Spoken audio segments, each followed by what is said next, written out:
Hi, I'm Adam. Welcome back to my ongoing video series, Finding My Next Favorite Tabletop Role-Playing Game. Today I'm going to be looking at CORE20. If you're just joining me, in each video I look at a new game that I've read. It's in the hopes of finding my next favorite TTRPG because I've fallen out of love with the ones I've played in the past and I'm looking for something new.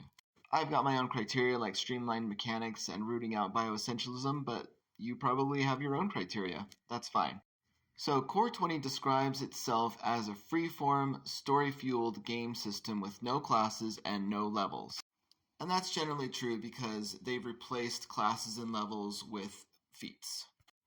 In fact, there are 20 feats to choose from at the beginning, along with 12 lineages, 9 backgrounds, and alignment, 14 skills, languages, including sign languages, and 150 gold pieces worth of equipment. Instead of lineages being the ones to give you a boost to your ability scores, that comes from backgrounds. But feats really are the building blocks. They represent a unit of learning, or training, or experience. And your character progresses by adding various types of feats. It says at one point that you get no more than 10 feat slots in a campaign year, so that's an in-game rule. But I believe that's just one type of feat. There are other kinds of feats like adventuring feats and campaign feats. If the idea of making a character all on your own just by choosing from a vast array of feats is too daunting for you, you can also pick archetypes or packages, which are these pre-selected bundles of feats, to make it easier. Feats are in many ways just like what you'd expect from D&D 5th edition, except they also specify how many more hit points you get, bonuses to saving throws, armor proficiencies, and things like that. Really folding classes into a feat mechanic. Unfortunately for my tastes, ability scores are still separate from modifiers, and it specifically calls out interspecies procreation as something off limits unless you're dealing with elves together with humans. I thought that was a strange restriction to call out and kind of stifles creativity instead of augmenting it. Of course, they've also given you a magical workaround in a magic item called the Balm of Life, which is interesting. There is some bioessentialism, unfortunately, like racial languages. You get the feeling of monocultures from their descriptions, like dwarves or clans of delvers who memorialize the past as if they're all one way. That has nothing to do with their biology. And their lineages have sort of the innate traits, but also these learned or chosen traits. I'm not sure why the chosen traits are assigned to specific lineages. It sort of seems like they could have been just presented as a list to choose from, but maybe that would be too daunting as well. Again, unfortunately for my tastes, you determine turn order by rolling a d20. That's your initiative roll. So I've seen that before and I don't love it.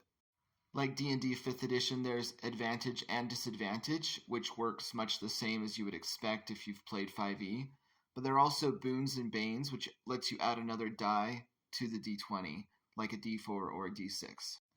Kudos to them, they've added a Session 0 and safety rules section, as well as disability aids such as hearing aids, prosthetics, wheelchairs, and spectacles. I'm also very pleased that instead of rolling for monsters and antagonists, the players roll to defend against them instead. Hit points have gotten a little bit more complicated in that they're divided between defense points and critical point. Just losing one critical point means you're grievously wounded and bloodied.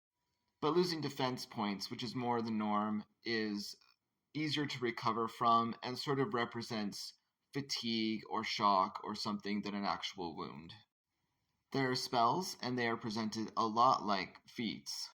And there are more conditions. They're a lot like the 5th edition conditions, but there's just a lot more of them. CORE20 has its own default setting called, forgive me if I mispronounce this, but it's Isheridar, which is a supercontinent that's partially explored and has a fallen empire. But it seems like you use a different campaign world, including one you make up. I should say CORE20 is still a playtest document, which meaning all of this might change, but it seems really developed so far, so don't expect a ton of things to change. You can get your own copy for free at core20rpg.wordpress.com like I did. So on the whole, it looks like it can sustain longer campaigns, longer narrative arcs. It has an implied fantasy setting, but it's not too niche, and you can probably use your own. So would CORE20 be my next default favorite tabletop role-playing game? Probably not. I think a lot of the things that are in 5e style gaming are preserved here, including a lot of the things I don't like rolling initiative, having ability scores be separate from modifiers, um, the bioessentialism, which is, I don't know, it seems fairly innocuous compared to some games, but it's still present. And for me, it doesn't significantly reduce the complexity of D&D 5e, and I know that for a lot of people 5e is not a complex game, but for me I'm looking for something a little lighter on its feet. So, CORE20 didn't quite do it for me, but it might do it for you. Right now the playtest is free, so go and grab a copy and see what you think. Until next time.